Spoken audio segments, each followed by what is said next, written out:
real estate on the side, a bunch of rental properties. Makes sense. You know, I always looked at the people that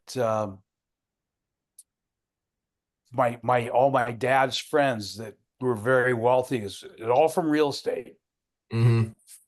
Yeah. So My Good some way to make money. Yeah, my grandparents live in a retirement community, and it's like a high-end one, and they're like literally everybody like has multiple properties, like or like either whether they had them and sold them or just like have them for continual cash flow. Like, get it. Yeah.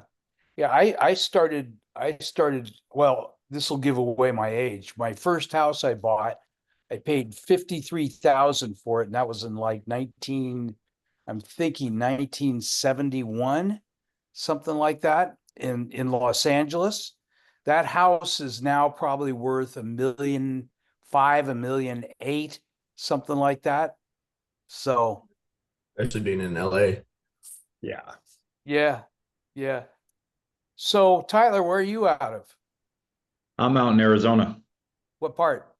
I'm in Gilbert. Right when my office is in Gilbert, I just bought my place in Scottsdale, so waiting for it to officially close and move out there. My son lives on King in Scottsdale. Okay. He's just a couple minutes from Mayo Clinic. Okay. Yeah, I'm like 5 minutes from Old Town, kind Got of it. off of Scottsdale Road. Yeah, my wife and I were thinking of moving. We got a almost 2-year-old grandchild there. And my son, by the way, works at Mayo Clinic. So if you ever have needs, he works in a really interesting area called interventional radiology. These are the high tech of high tech doctors. These guys are making $600,000 to $900,000 a year. So they're making a lot of money. Not my son's a nurse, so he's Well, going. I have a need in that area. I do a lot of work with physicians and high net worth doctors, with planning for their estate planning and life and disability planning as well. That's kind of in my market as I've done a lot of work with Banner over the last little bit. One of the CMO and the COO, I've been communicating with. So that's something that we've been trying to do as well, just pushing through. I mean, to be honest with you, disability insurance offered in the medical field is just terrible. So trying to get people on the right plan and getting them set up for their future and for their legacy planning is super important. Well, it's this is nice because all of you are Arizona based. yep. So that makes it really interesting to figure out how to gel. I've been running networking groups for, I'll tell you, about 30 years. And I have a group in this kind of out of Los Angeles because we all meet by Zoom nowadays. And so we used to meet face to face. I got distracted. Sorry about that. Um, we used to meet face to face at a Starbucks, interestingly enough. And then when COVID hit, best thing ever happened to Zoom was COVID.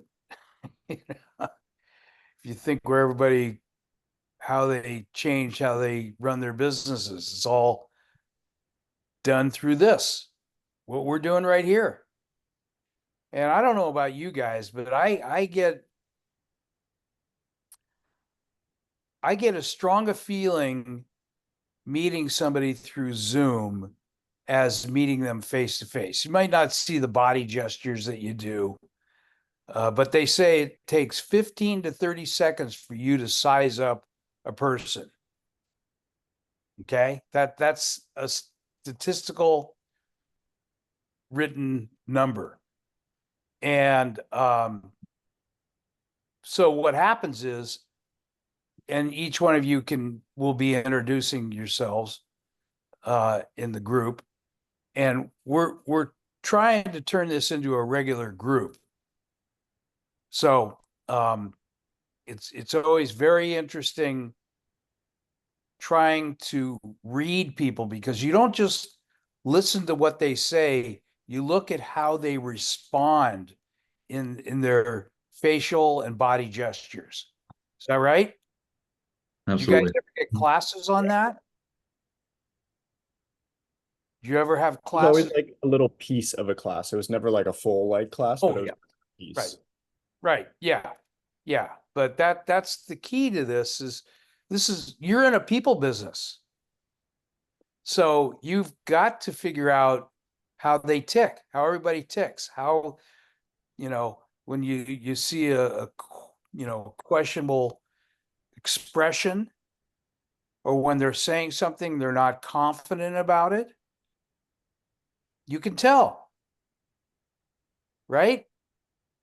So that's a good point.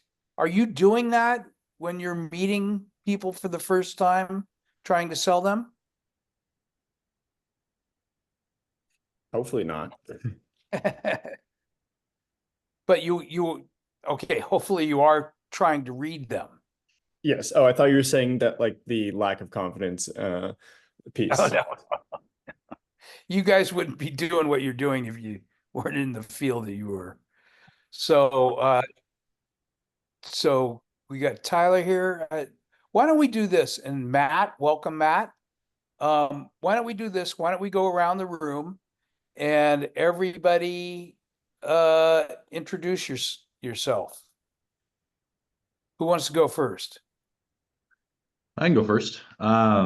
I was here last time. I don't know if any of you guys were in the chat last time. I was only in for the first 30 minutes last week, but I'm Tyler. I'm out here in Gilbert. Some of you guys heard that. I own a wealth management and insurance practice. I run it with a team of 6.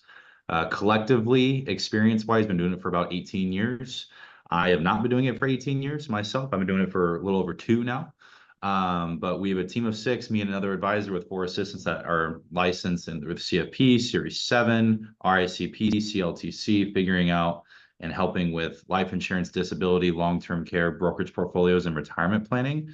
We are not estate planning attorneys or CPAs, but I like to say that I have dedicated my career to helping master estate planning. And working with high net worth doctors, dentists, and individuals that are needing or lacking help in that field. Well, this is thank you. That was a nice presentation, short and sweet. Yeah. Each one of you are in the financial services area, right? Is that correct? Why don't you talk about your specialties so that you might collaborate in certain areas? Do you like that? Sure. Yeah, we can do that. I'll go ahead and start again. We do a lot of work. I mean, I work with Northwestern Mutual. I'm contracted fiduciary in Northwestern Mutual, so I'm not obligated to sell strictly their products. I can be selling other products through Prudential, New York Life, Mass Mutual, et cetera, when it comes to the insurance planning.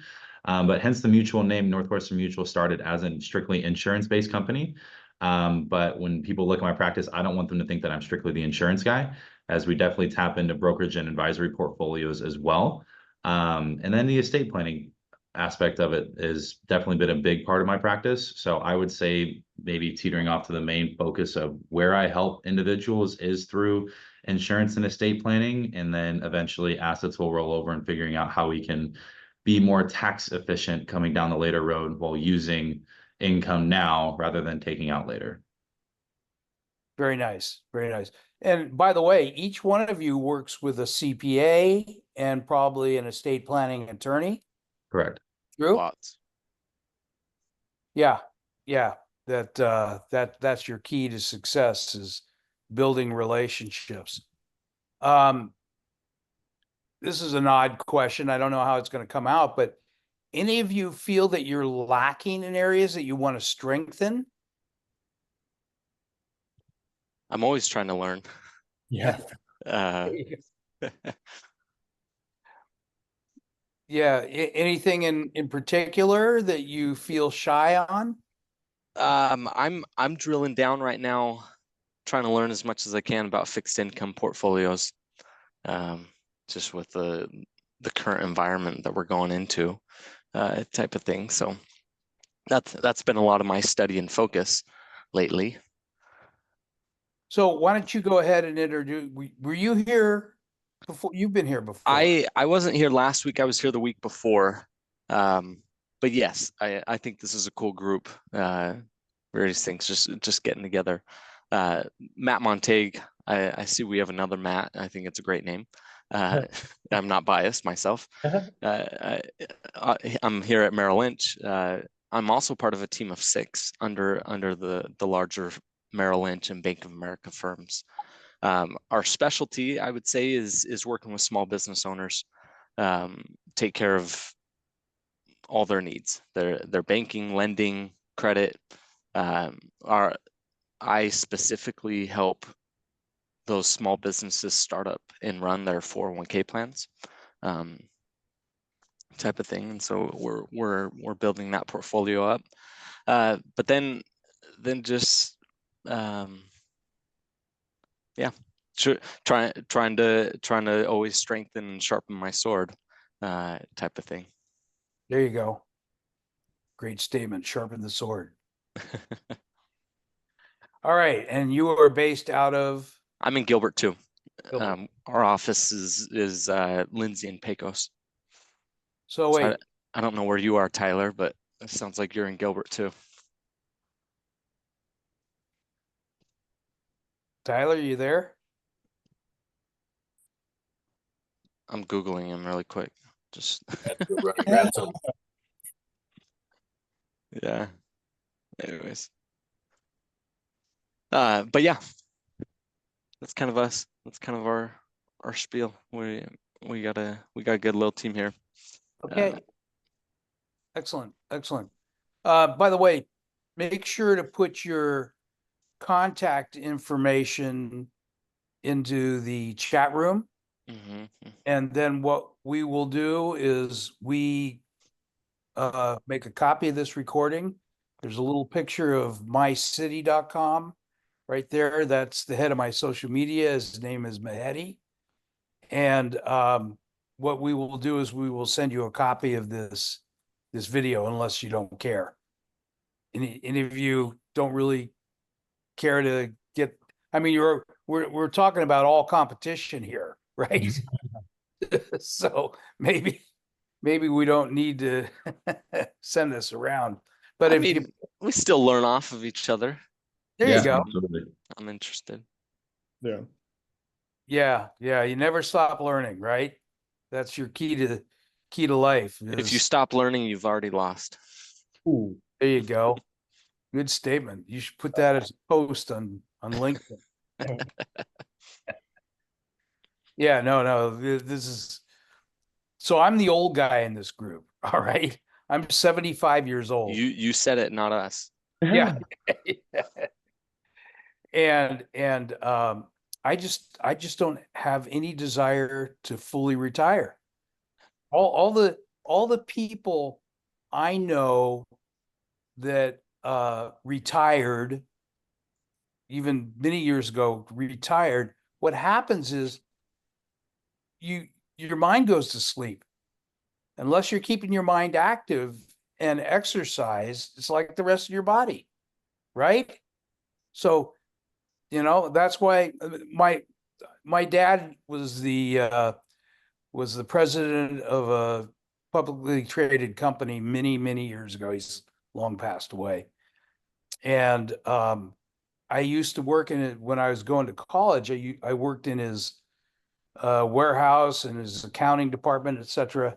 And I'd meet these guys that were like 85 years old and they were still working. I said, "Why are you still working?" He says, "You know what? I want to keep my," and they all said this, they want to keep using their brain. And when you hit a certain age where you've peaked, right? That's when you go to work. Does that make sense? You like that?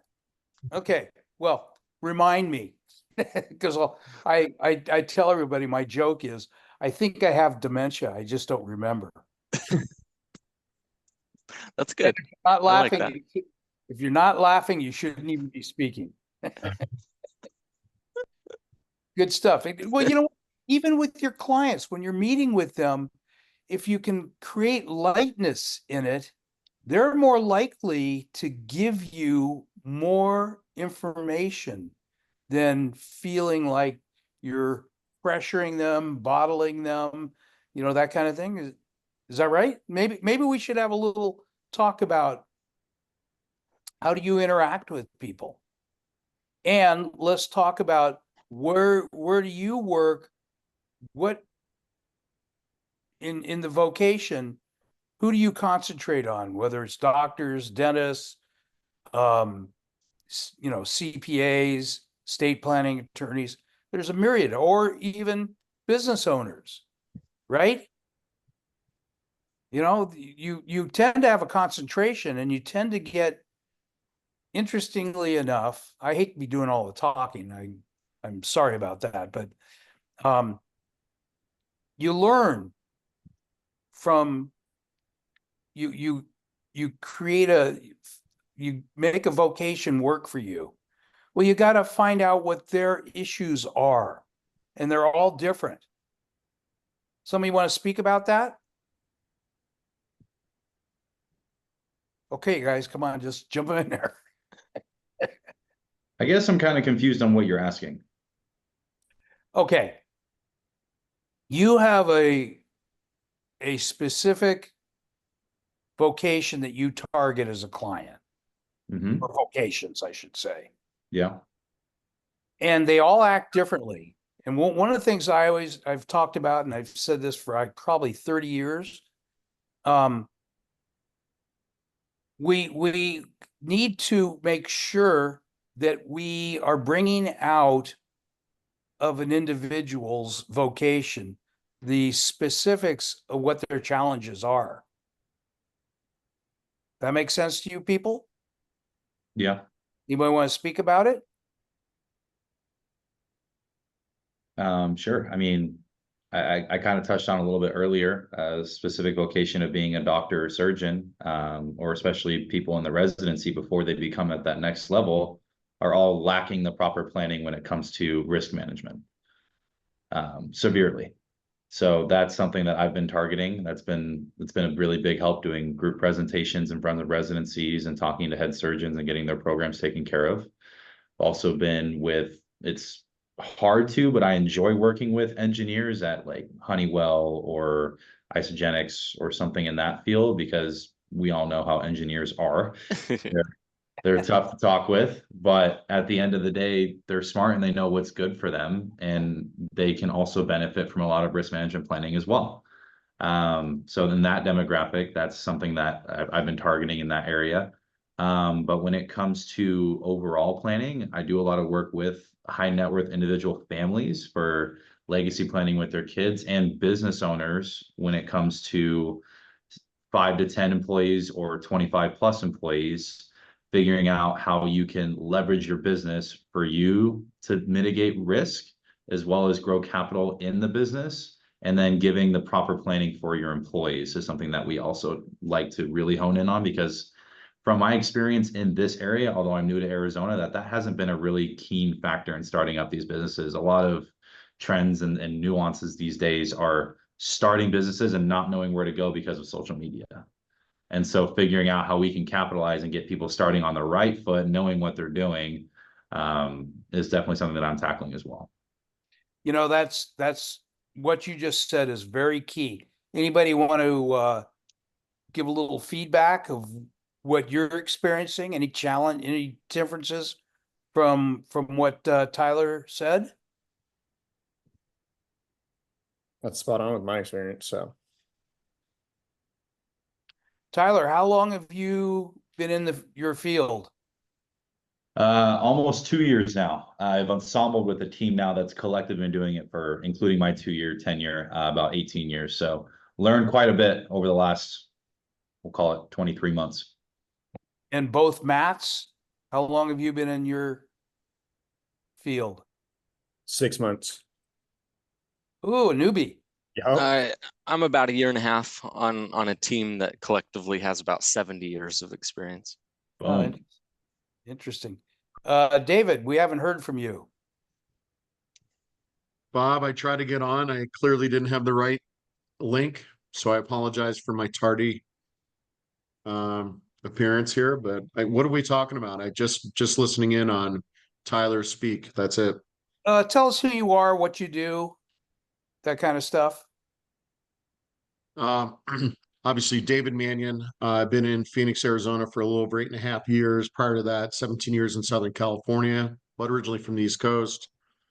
I am a career executive, or I'm sorry, corporate executive in transition. I left corporate leadership about 2 years ago, kind of in that gap of did I want to go back and get a job in leadership, or did I want to go and start a business? And I have sort of stumbled into working with CEOs and business owners of established companies, helping them plan succession plans and their exits, as well as growth through M&A, mergers and acquisitions, and doing a lot of strategy. And make sure to put your information in the chat room. You know, guys, here's a guy that you need to meet. Because he's on the other side of the fence, so to speak. He's in the field that you are kind of pursuing, you know.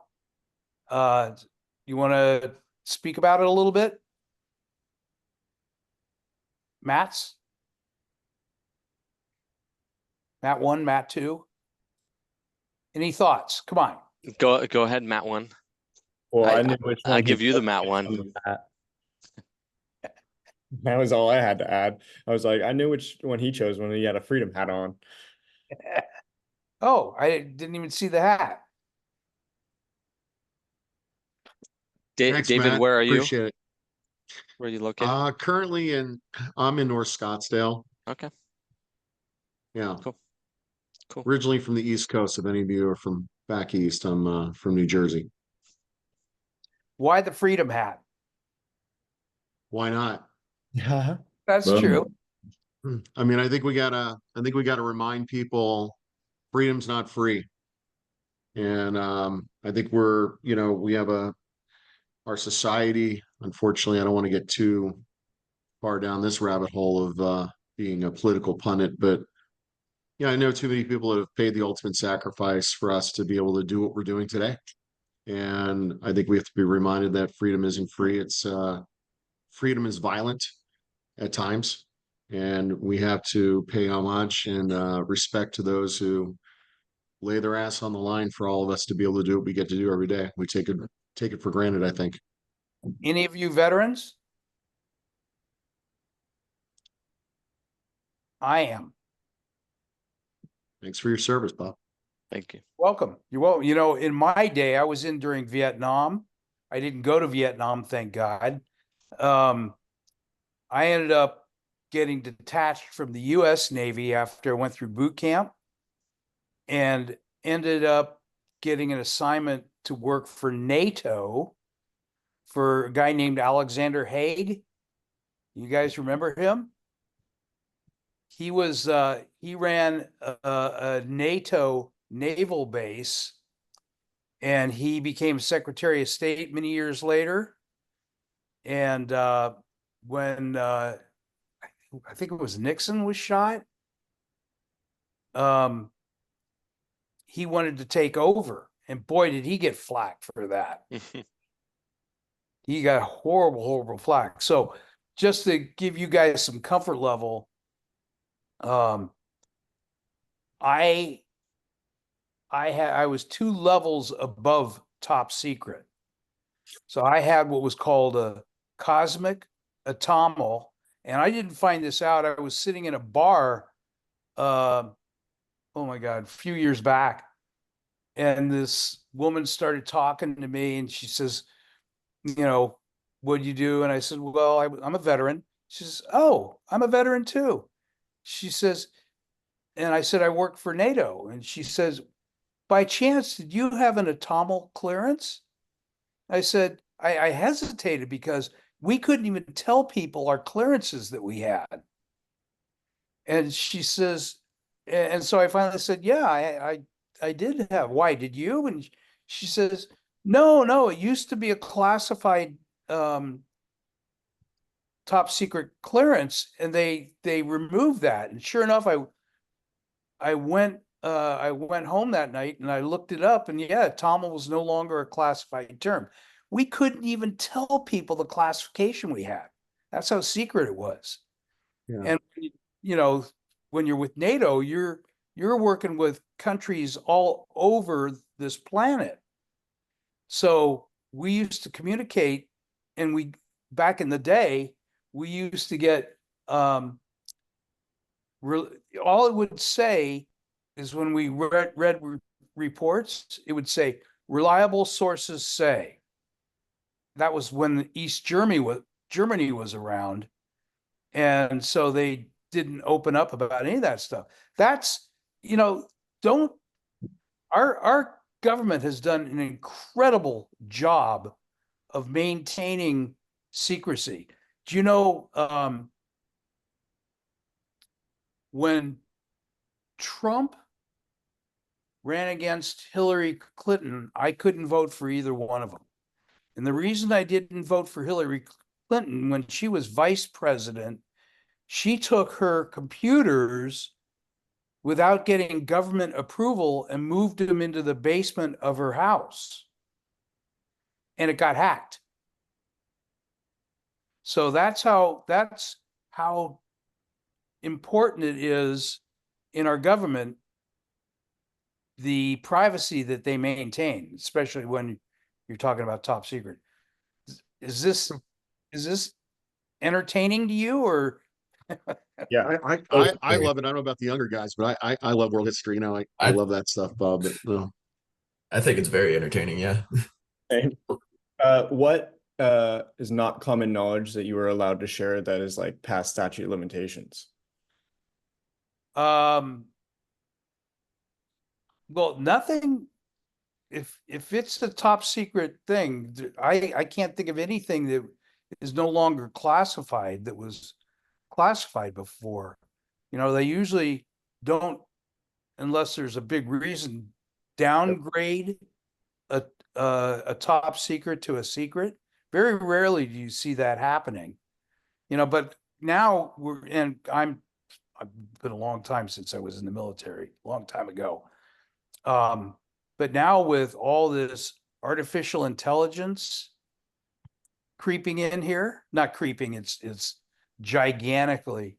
Okay, I don't mean to be doing all the talking, but I'll tell you a really cute story. My nephew, my brother-in-law is best friends with Mark Spitz. Any of you know who he is? Okay, Mark Spitz had the most world records. He was a swimmer. Right. 1973, I think it was. He held the most world records of any athlete. Okay. And so my nephew calls me up and he says, Mark did an interview, and he talked about all of his stuff, and so I watched it. I called him back. This is like a year and a half to 2 years ago. He says, my nephew says to me, he says, that wasn't Mark Spitz. That was artificial intelligence.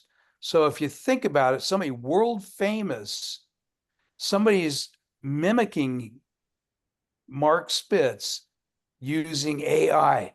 That kind of tells you this guy's world famous, right? He's world famous. Do you think it might have some kind of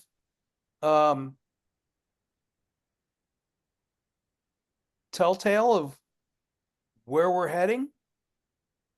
Yeah. Are any of you reading about? Go ahead. You wanted to say something? Let me add to that. There was a legal expert who was interviewed recently, and he said he believes we're about a year away from having our first big criminal court case where the defense is going to have to prove whether it was truly or I mean, sorry, the prosecution is going to have to prove whether the defendant was truly complicit in the crime or was it AI involved. And that is scary. That's scary. We're there. We're not, Yeah. we're not, this isn't down the road. This is now. Yeah. If you go read up on this, I'd highly recommend go to Google and type in something about artificial intelligence. What's the future? What's the the potential damage of artificial intelligence? And I think you'll see some very, very interesting articles. We had a client event yesterday where a Bank of America researcher who specializes in AI came and talked to a number of our clients, and I sat in as well. It was super fascinating to just kind of hear the two sides of the AI coin. There's some cool stuff that will be coming. The one he noted was like healthcare testing, drug testing is way cheaper and quicker to develop new drugs and stuff like that. The cybersecurity side of it is frightening as well. Trillions and trillions of dollars already getting roped up into that AI cybersecurity stuff. And so we'll see. I was listening to someone else earlier this summer. He was comparing the trajectory of AI to the internet. And so in the early days of the internet, everyone thought it's gonna do everything, right? Then there was this kind of lull where the infrastructure wasn't quite there to the ramp up of what it is today. He said we're in 1996 of the internet, where it's AI is kind of the infrastructure is being built out, the capabilities are being expanded, and just going to ramp up from here. But it's this little lull, kind of quiet before the storm type of thing. So anyways, just some thoughts of what I've been listening to recently on the topic. So sounds like Merrill Lynch is a market maker on AI. Yeah. Thanks, David. Hey, just give me a hard time, man. Hey, I mean, are all of you using AI, or any of you AI? I don't think you can't. Yeah. And if you say you're not, then you don't realize it that you are. That's right. That's right. That's true. You think about it, 15 years ago, 20 years ago, Bob, or for anyone on this call, when you called in to customer service and there's those prompts, you know, if you want to speak in English, press 1 and all that stuff. That's all like early infancy of AI. Yeah. Because it would lead you through those prompts, would lead you through a decision tree that ultimately led to whatever information they were going to feed back to you. We're there. It's happening like lightning. It's explosive. You know, anybody read about ChatGPT? How quickly it expanded to hundreds of millions of people, and they did it relatively cheaply. I think it was $20 a month. That's pretty amazing if you think about it, to be able to bring that kind of technology to every individual for $20 a month. I've never read any of the let's see, Microsoft owns Azure. I don't remember who owns ChatGPT. Do any of you know? OpenAI. Yeah. I mean, eventually Google on it. Yeah. Yep. OpenAI. I was just reading yesterday. Their market cap is about 100 billion right now. I mean, that's crazy. Wow. To think about it that way. Yeah. Are any of you guys using AI identified? No. What is Say that? that again? I don't I know what said, that are is. you AI identified? It's a tool that I use through my company. Basically, it's a prospecting and networking tool to get connected to other people. You can basically filter out age, demographic, company, job title, where they live, the value of their home, how many kids they have, married, etc. If they like to barbecue or not, it doesn't matter. Like there's a list of things you can filter, and it'll give you a list of names, phone numbers, emails. It'll tell you where they live, how much money they made last year, how much they paid in taxes. You can pull up their LinkedIn, social media, house value on Zillow, all these things. And then I use it to build feed lists to get introduced to new people around the area. So if I'm having a meeting like we are today, and at the end of the meeting, or the agenda I said is, hey, at the end of today's meeting, I want to do a little professional networking with you and brainstorm some good people. If they're not willing to give me the referrals, then I have a feed list of 6 to 8 names of saying, hey, AI is a big predominant thing in our industry nowadays, yada, yada, yada, whatever the language is, and basically say, these are people that you may or may not be connected to. Can you tell me something about them? And then I have names and numbers for everybody. And if the number isn't right, that person will tell me if the number isn't right or not, and I still get referrals from it. So I actually use it as a really good tool to get new people. Hey, Tyler, could you put that in the chat? Yeah. Link to that. That'd be great. Thank you. Yeah, absolutely. That's awesome. Pretty That's cool. cool. That's a cool Yeah. tool. If I So, can, if will I it can tell share you my, when my last colonoscopy was? That's a little scared if it can disclose. I don't want to everything. know that much. I'll tell you what, if I can share my screen, I can show you how it works. It takes 30 seconds.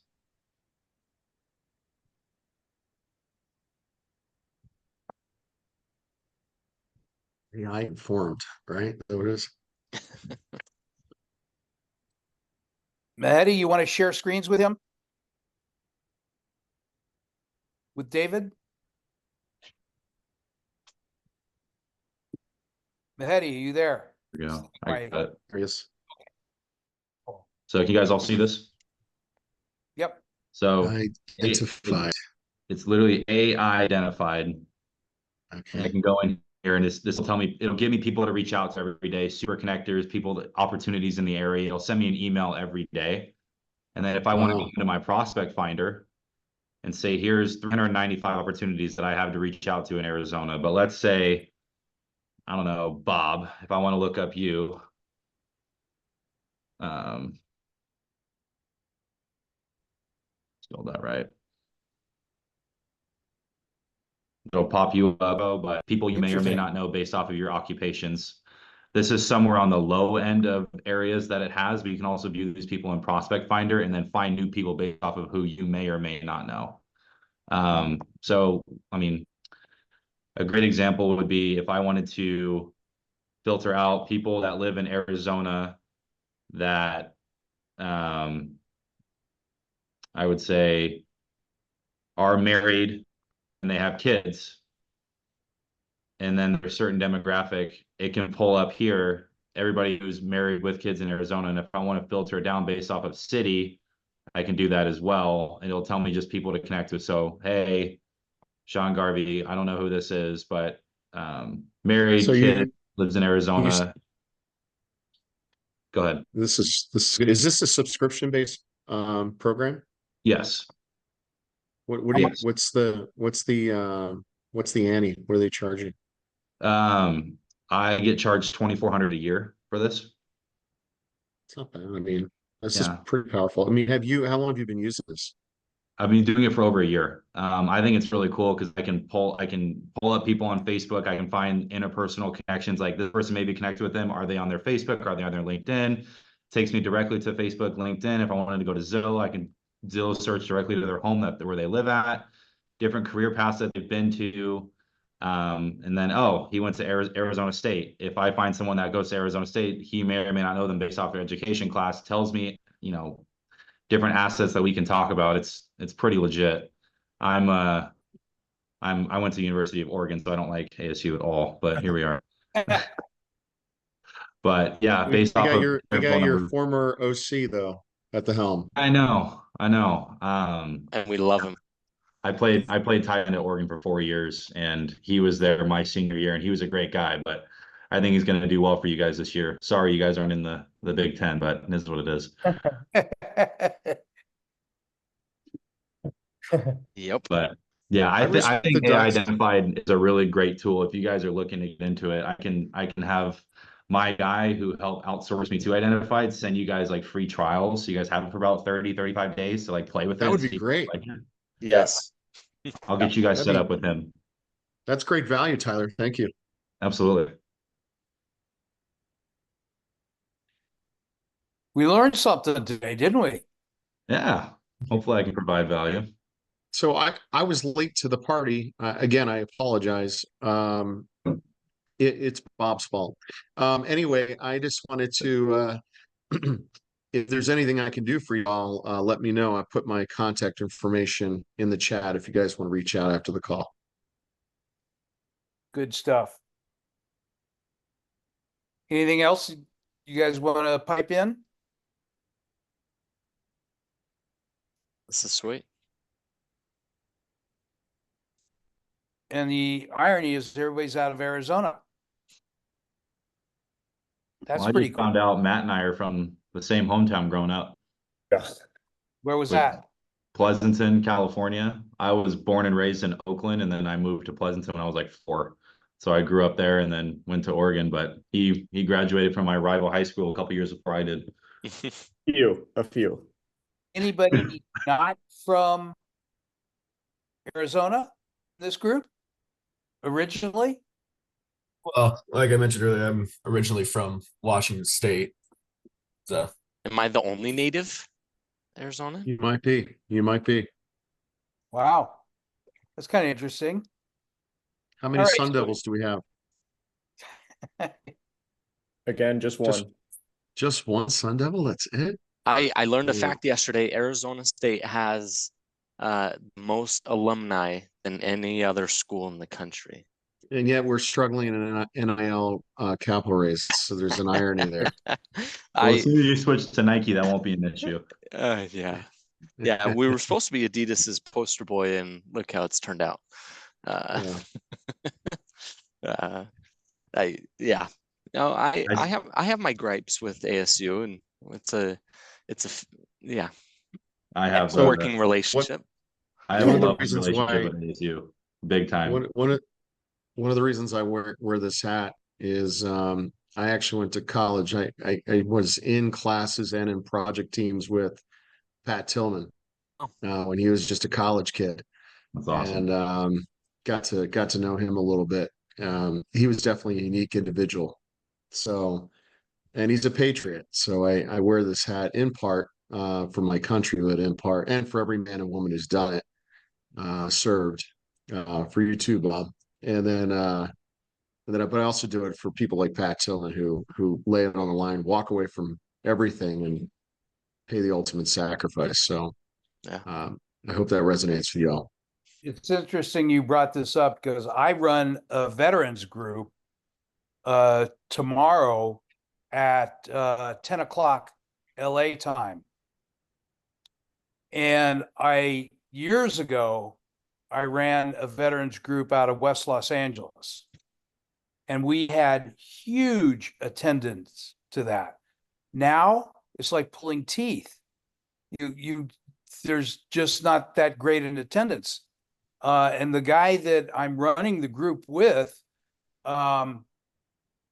he has a nonprofit to honor the families of veterans that gave the ultimate sacrifice to their country.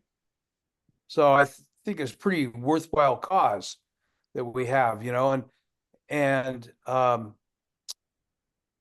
my daughter, by the way, worked for the VA in Redlands, California. And she said it was the hardest job she ever had. She's got a doctorate in psychology. And she said the biggest problem, do you know how many veterans commit suicide a day? Is it 8? No, it's like 25. Wow. 25 veterans a day commit suicide. And when my daughter was working for the VA, it was always swept under the carpet, but she would meet with suicidal individuals. And a lot of them were people that had been in Vietnam, as an example. And when they retired, or when they entered their service career, they were working various jobs, right? Well, then when their ultimate jobs ended, what happens? You know, your all the weird stuff of your life bubbles up to the surface. And so they became suicidal. So it's ironic that it's not the young people that are committing suicide, it's the older people. These are people in their 50s, 60s, whatever, that were committing suicide. She only lasted there for a year or 2 years before, and because they were so much more structured in what was expected out of the psychologists. And I think they've learned a lot since then. And you know what? In my day, it was dogs and sailors keep off the grass. Now people say thank you for your service. I'm still not used to it. That's how ironic it is. So, you know, I appreciate everybody's thoughts and appreciation of our veterans. There's 16 million veterans in this country. That's a number of people. And you think about how many people are committing suicide a day and how many ended up on the streets after they got out of the service, you know, there's an issue there. So I'm here to support it. Whether I'm doing massive good, it's not, but I am having impact on people. So if you know anybody that's a veteran, you know, have them get in touch with me, because the biggest problem is if you're not talking about it, if you're not talking about what ails you, then you'll never fix it. So my wife and I, okay, guys, you want age here? My wife and I have been married 40 years. And I tell Wow. everybody to this day, I say, we've been married 40 years, but we've gone to marriage counseling for 41 years. And that's a true story. You know, so hindsight is always better than foresight, right? Yeah. And you use it. And this is what I appreciate listening to each and every one of you. You're using what you're learning to move forward. Too many people think with what I call tunnel vision. They don't see outside of their thoughts that they're strapped with. And by thinking, more openly, it allows you to bring up the positives and the negatives in your mindset. And too many people get so structured in their careers that they forget how to think outside of the box. That's one of my favorite. I have a photo of a guy crawling out of a box, because that's where we all trap ourselves. Think outside the box. Anyway, final thoughts. We're down to our last 5 minutes, 7 minutes, whatever it is. Anybody want to share with me your experience of this meeting? Well, I'll go first because I do have to hop off a couple minutes early here. But I'm really excited for the potential of this meeting, connecting with you guys on a deeper level, figuring out how we can bounce ideas off of each other. I think it's going to be super exciting coming up in the future. And then yeah, I like hearing people's stories. I always like networking and meeting new people, even in the same field, if we're competing or if we're not competing, if we can bounce ideas off each other, like I said. So that's something that I'm really looking forward to. And the feedback that I would give is let's try to make this more consistent. So always teamwork. It's when you get yourself outside of your box. Yeah, and you absolutely. open Totally. up horizons. All right. Any other thoughts? Thank you so much, guys. I do have to run. Thanks, Tyler. Glad Bye. to have you. I'm curious, if something else can come out of this, Bob. You were talking about the veterans audience, that alone could be a great podcast that just targets veterans, whether it's whether it's talking about topics that either provide hope or resources or maybe celebrate veterans who've come back into civilian life and they're entrepreneurs today. So, veteran-owned business owners, promoting them. I don't know. I don't know if you have too much of that out there right now, but I wonder if there's a podcast or two that could be spun off of this kind of this kind of group. Yeah, I very much believe that we do have something. So there's a photo of mycity.com, and it says, and it's labeled mycity.com. Here, I'll tell you something else you could do. You can send an idea to, here's the phone number, 310-623-0098. Oh, hold on. What is it again? Sorry.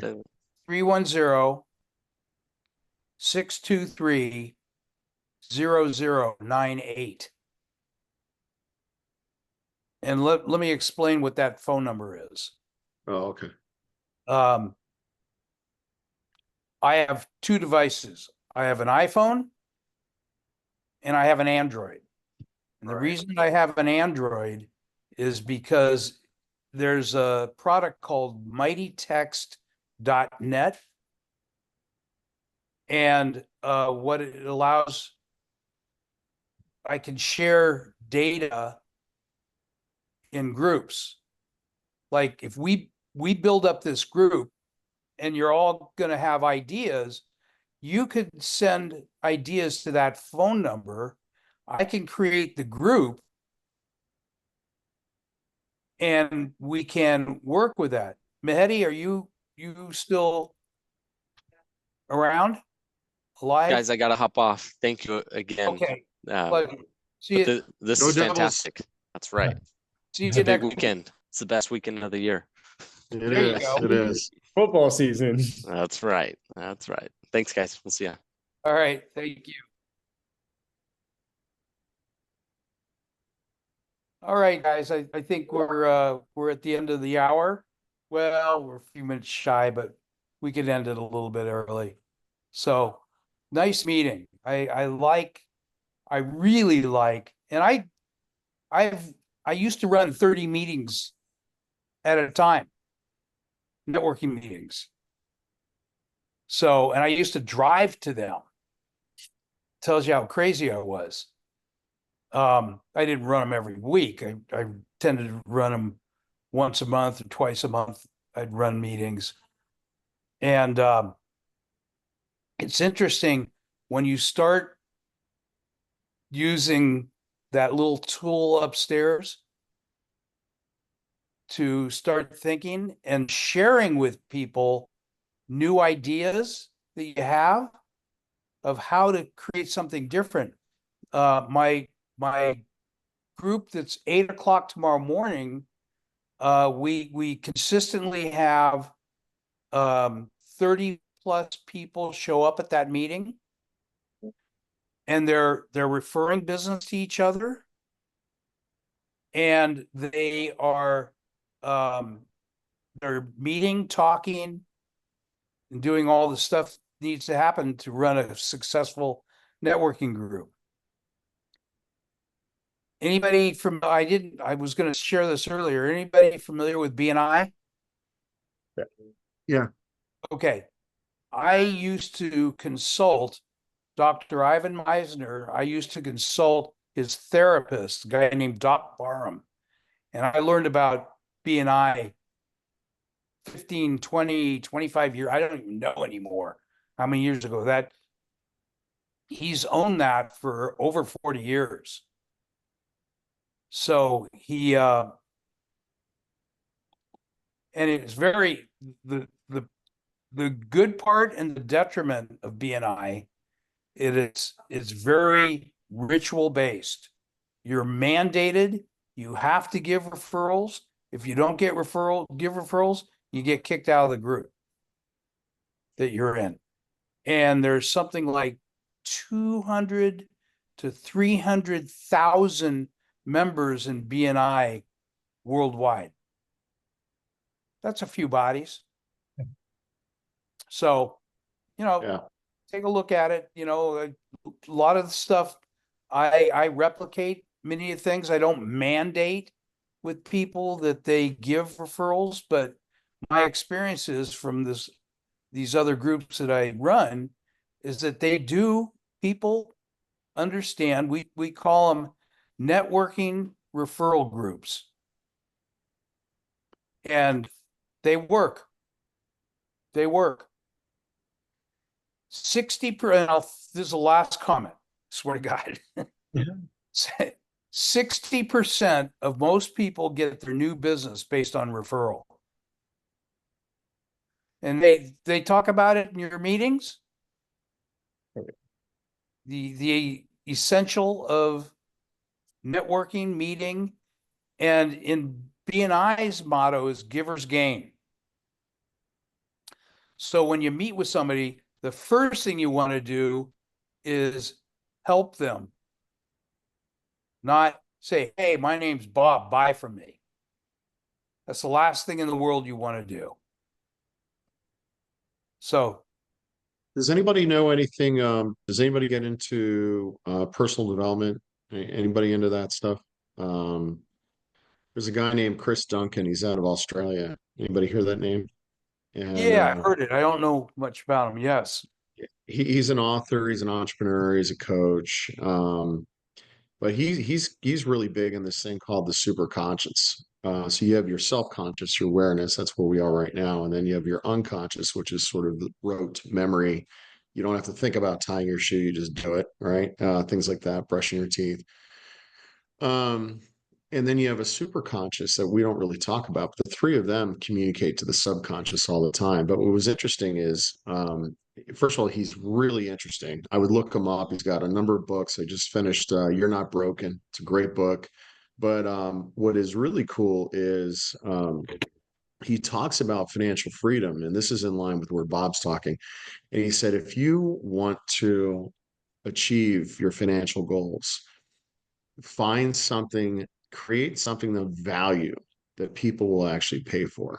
And so I think, to dovetail into what Bob was saying, I think when you create value, people quickly assign value to who you are and they want to work with you more. And people work with people they like and trust. I mean, that's an old adage that's been kicked around for years, but it's true, right? When people feel safe and they feel they like you and they can trust you, man, they'll run through a brick wall for you. So I think it's um, create value first, and then allow that to sort of you know come back around. Totally agree. Totally agree. If any of you, and I'll throw this the last comment. Any of you ever tried hypnotherapy? A little bit. Okay. 1977, I got divorced. Nobody in my family had ever gotten divorced.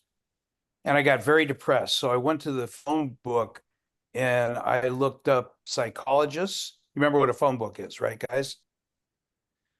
Plucked my finger down on psychologists, called up the guy, went down and see him, and I started doing hypnotherapy. Then I started hypnotherapy groups, which I thought were very interesting. Of, how do you take people that are trying to improve their lives? And it's amazing what you hear. So I remember in one group, there was a mother and a daughter that had both developed cancer. They arrested their cancer with hypnotherapy. I'm a non-bullshitter, guys. I don't lie about anything. I tell it like it is. The second guy in the group, the next person in the group was a big guy, like 230, 240 pounds, big dude. He was afraid of his own shadow. If you raised your voice to him, he would cower like a baby. And then the next person was I can't remember what she did, but she was deathly afraid of going to a dentist. So, she had fillings done with no Novocaine. So what she did first, she put herself into a very deep hypnotic trance and had fillings done with no Novocaine. My brother-in-law is a dentist. He confirmed that more people are afraid of the Novocaine shot than they are of the actual drill. Huh. Pretty amazing, isn't it? So, Well, you know what's amazing about that, Bob, is you think about it, your first real ouch experience with a syringe was when you're young, you know, a young child. And so you that was such a profound experience, you know, that you anchor so much emotion to that syringe, that needle, that you carry that. I mean, adults are still, you know, terrified of a needle, even though it's quick, you know. Anyway, I'm sorry to take you guys past your stop time, but this was good. Thanks, Bob. hey guys, thank Yep. you. Appreciate it. Meeting same time, use the same link to get in, I did that. Huh? and it didn't work. No, I mean it said you were on some other meeting, and I thought it would just notify you. I sat there for like 10 minutes waiting for the thing to So how did let you all me in. get in? I sent you a message on LinkedIn, and I also sent is it Betty? I sent her one, and then either you or somebody responded with the ID, and I just dropped it in manually. That's why I was late. Oh God. Well, okay. Now you got the ID. So now you I can have get the ID. Yeah. And listen, I'm gonna have a lot more now that I have AI identified. Yeah. there you go. I love it. We all See learned you something. guys. Yep. This is great. All right. So I'm going to be signing us off. Thank you so much for your attendance. Enjoy your Labor Day. And we'll be back here next Thursday, same time, same station. Thank you. Thank you, All Bob. right. Catch you later. Bye.